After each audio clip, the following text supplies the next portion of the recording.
అశోక్ గజపతి 2, షర్మిల 2. కడాన చెల్లిని కూడా వదిలిపెట్టలేదు. ఇక్కడ నేను చెప్పినట్టుగా కొన్ని కేసులు ఉన్నాయి, మీ మీద ఉన్నాయి. కేసులు పెట్టిన వాళ్ళు మీరు ఒకసారి లేండి.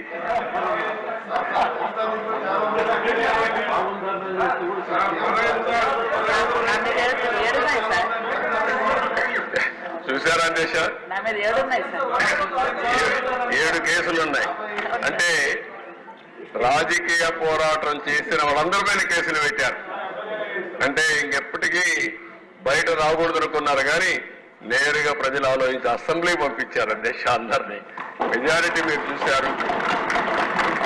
ఆనాటి పాలనలో మనందరూ బాధితులే అసెంబ్లీ నుండి అందరూ. Thank you.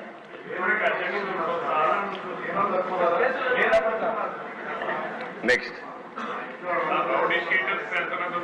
మీ ఇంట్లో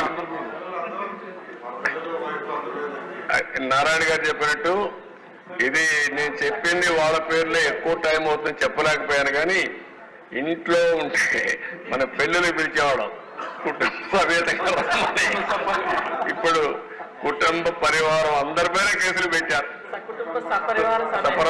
అందరి మీద ఒకరిద్దరు కాకుండా అందరిపైన కేసులు. అంటే ఏ విధంగా హెరాస్ చేశారు. ఈ రాష్ట్రంలో ఎవ్వరు వ్యాపారాలు చేయడానికి వీలు లేదు, ఎవరు బయట రావడానికి వీలు లేదు, ఎవరు మాట్లాడడానికి వీలు లేదు. ఒకవేళ మీరు ఆస్తులుంటే ఆస్తుల్లో కూడా వాటా ఇవ్వమంటే ఇవ్వాల్సిందే. ఇలాంటి భయంకరమైన పరిస్థితులు. నారాయణ గారు అయితే కూతుర్లు పెట్టారు, వాళ్ళ మిస్సెస్ పేరు పెట్టారు, అందరినీ వదిలిపెట్టలేదు.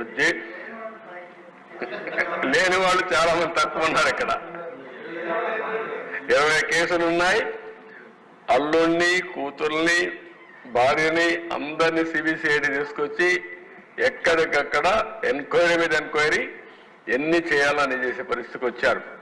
ఇప్పుడే ఒక చంద్రమోహన్ రెడ్డి గారు చెప్తున్నారు, కేసులు లేని వాళ్ళు పుణ్యాత్ములు, వాళ్ళకు బోనస్ అది ఎవరున్నారు పైకి లేవు ఒకసారి చూపించడానికి.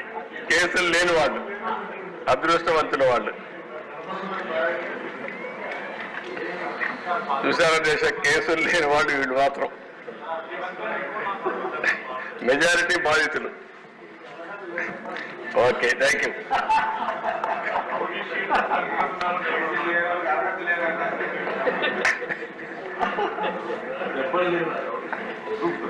అధ్యక్ష, ఇది కేస్ స్టడీ అధ్యక్ష. అన్నటి వరకు ఎప్పుడూ ఊహించినటువంటి, ఎప్పుడూ సినిమాల్లో హీరోగానే కొట్టడమే తెలిసిన పవన్ కళ్యాణ్ గారు కూడా రోడ్డు మీద పడుకోవాల్సి వచ్చింది.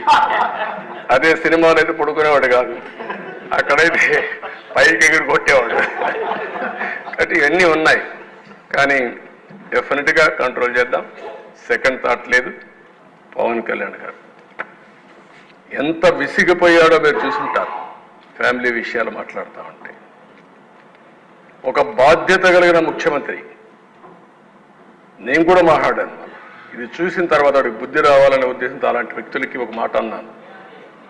పవన్ కళ్యాణ్ గారు చాలాసార్లు చెప్పారయ్యా, ఆయన ఏది చేసినా చట్టపరంగా మ్యారేజ్ చేసుకుంటే తప్పులేదు, ఆ విషయం గుర్తుపెట్టుకోవాలి మీరు అని చెప్తూ ఒక మాట ఉన్నా. నువ్వు కూడా ఇన్నిసార్లు కలవరిస్తున్నావు, పోయి కాపురం చేయాలని చేయబోయా పోయి అని చెప్పా. ఆనాటి ముఖ్యమంత్రిని ఇవన్నీ మాట్లాడుతున్నావు, ఎందుకు అనవసరంగా మాట్లాడుతావు, వ్యక్తిగతంగా తీసుకురావద్దు, కుటుంబాల వ్యవస్థ తీసుకురావద్దు. అదే నేను కోరుతాను, ఎక్కువ మెంబర్స్ ఉందని. ఏ వ్యక్తి కూడా వేరే మహిళలకు ఏ మాత్రం కూడా వాళ్ళ మనోభావాలు దెబ్బతినే విధంగా మీరు పని చేయొద్దండి. ఎవరైనా సరే, అది మనం వరస్ట్ క్రిటిక్ అయినా సరే. సోషల్ మీడియాలో కూడా నేను అది కూడా చెప్తున్నా, ఈ రోజు నుంచి సోషల్ మీడియాలో చాలా స్ట్రిక్ట్గా పెడతా.